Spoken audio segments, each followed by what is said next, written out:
এগুলো আলু ভর্তা রেডি করে নিচ্ছি। ফুচকার পানিও আমি হাতে ঘরোয়া হিসাবে টেস্টি করে বানিয়ে নিলাম। ফুচকার পাঁপড়ও আমি ভেজে নিচ্ছি। আসসালামু আলাইকুম। কিভাবে এই ফুচকাগুলো আমি বানিয়ে নিচ্ছি পুরো ভিডিওটি স্কিপ না করে দেখুন কিভাবে বানাই। চলুন শুরু করা যাক। এগুলো আমি দেখুন সুন্দর ফুচকা নিয়ে নিচ্ছি, ফুচকার পাঁপড়। এগুলো সুন্দর ফুচকার পাঁপড় নিয়ে নিচ্ছি। আজকে কিভাবে ফুচকা বানিয়ে নেই দেখুন। সনগমও নিয়ে নিলাম। তেঁতুল তো মজার বস্তু বন্ধুরা, দেখুন সুন্দর একটা টেস্টিও নিয়ে নিলাম। আর এই যে দেখুন এই দুইটা না হলে তো চলবই না, শুকান জ্বালা। এর ভিতরে বহুত টেস্টি, আরও ঝালও লাগে, ভালোও লাগে। সুন্দর একটা টেস্টির বস্তু দেখুন। এইবার গ্যাসের চুলা অন করে দিয়ে একটা ছোট কড়াই আমি বসিয়ে দিলাম। দেখুন এর মধ্যে আমি ফুচকা ভেজে নিব। দেখুন এইখানে আমি কুকারে দেখুন পানি দিয়ে দিলাম। এইবার আমি একটা মাঝারি সাইজের আলু দিয়ে দিছি এর মধ্যে। এবার আমি ঢাকনা লাগিয়ে এগুলো আমি আলু উষা দিছি। দেখুন 2-3টা সিটি মারার পরে আমি আলুটা নামিয়ে নিব।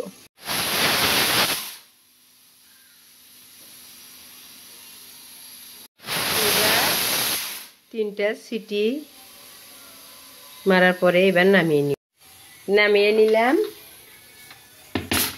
এইবার ফুচকার পাঁপড়গুলো ভেজে নিব।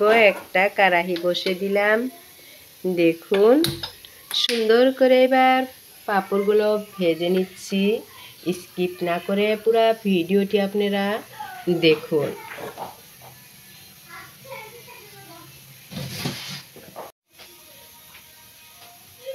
এইবার কড়াই গরমের পরে আমি দেখুন সাদা তেল দিয়ে দিচ্ছি। সুন্দর করে এবার পাঁপড়গুলো আমি ভেজে নিব। দেখুন সুন্দর করে ফুচকাগুলো কিভাবে ভেজে নিচ্ছি দেখুন।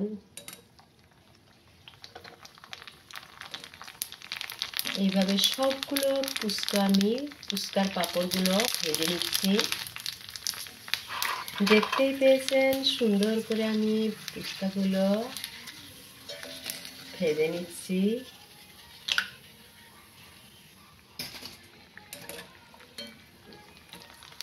ওয়াও সুন্দর করে ফুলে উঠেছে দেখুন। আশা করি ভিডিওটি অনেক ভালো লাগবে। ভালো লাগলে লাইক কমেন্ট শেয়ার করে সাবস্ক্রাইব করে পাশে থাকবেন। দেশ ও দেশের বাইরেতে যে প্রান্তের থেকে আমার ভিডিওটি দেখেছেন তাদের অসংখ্য ধন্যবাদ। আমার চ্যানেলে যে নতুন এসেছেন লাইক কমেন্ট শেয়ার করে গিয়ে যাবেন।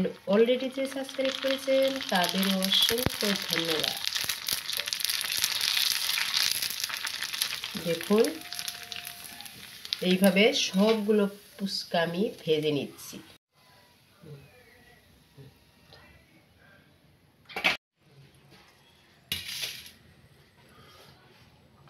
দেখুন সবগুলো পাঁপড় আমার অলরেডি ভাজা হয়ে গেছে। দেখুন এবার আমি ফুচকার পানি বানিয়ে নিব। দেখুন পানি নিয়ে নিচ্ছি একটা পাত্র। এবার এই যে দেখুন এগুলো আমার ঘরে পুরনো থাকা তেঁতুল নিয়ে নিচ্ছি। অনেক টেস্টি হবে যেহেতু পুরনো তেঁতুল। এগুলো দিয়ে আমি আজকে ফুচকার পানি বানিয়ে নিব। দেখুন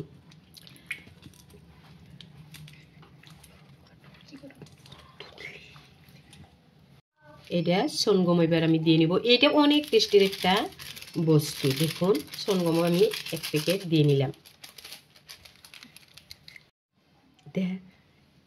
এইটা আমি ধনিয়া পাতের চাটনিটা দিয়ে নিলাম। স্বাদ মতো এবার নুন দিয়ে দিচ্ছি। দেখুন এই যে দেখুন টেস্টের একটা বস্তু। এবার শুকান মরিচ আমি এর মধ্যে একটা দিব, 2টা দিব না, অনেক ঝাল হবে। একটা দিয়ে দিব সুন্দর করে। এবার আমি একটা শুকান মরিচ গুঁড়ো করে দিচ্ছি হাতের সাহায্যে। দেখুন টেস্টিটা অনেক 2 গুণ বেড়ে যাবে এবার শুকান জ্বালার জন্য। দেখুন এগুলা আলুর খোসা আমি ছাড়িয়ে নিচ্ছি। এবার এই আলুগুলো ভর্তা বানিয়ে নিব। এই যে পরিমাণ মতো নুন দিয়ে দিলাম। একটা শুকান জ্বালা দিয়ে দিলাম। দেখুন, এবার সর্ষের তেল দিয়ে আলু ভর্তাটা আমি বানিয়ে নিব। এই যে দেখুন, এই সর্ষের তেল তো দিতেই হবে বন্ধুরা, অনেক টেস্টি হবে।